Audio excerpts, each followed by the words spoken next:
নমস্কাৰ ক্লাস 10 ম্যাথছৰ এটা কোৱেশ্চন আছিল trigonometry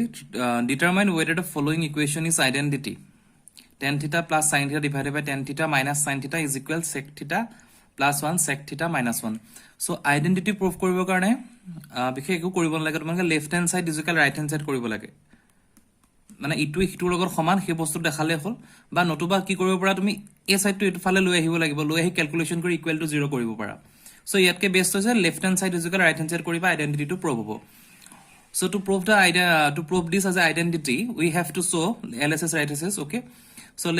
left hand side tan theta plus sin theta divided by tan theta minus sin theta tan ok আমি ভাগ কৰি দিম sin theta by cos theta ইয়াত sin theta থাকি যাব procedure same কৰি যাম sin theta by cos theta minus sin theta আহিলে তো sin theta তলত cos theta লৈ ললো sin theta cos theta and then sin theta minus sin theta cos theta তলত sin theta cos cancel হৈ যাব ultimately এটোৰ পৰা আমি কি পাম ৰিজাল্ট এটোৰ পৰা আমি এটো পাই যাম sin theta plus sin theta cos theta minus sin theta cos theta sin theta common আনিম দুটাৰ পৰা sin theta cancel হৈ যাব 1 plus cos theta আহিব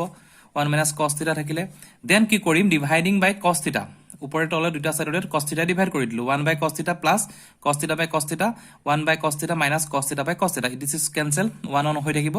তো 1 by cos theta sec theta plus 1 sec theta minus 1 right hand side hence it is identity and it is proved okay কিবা problem থাকে খুদিবা তোমালোকে thank you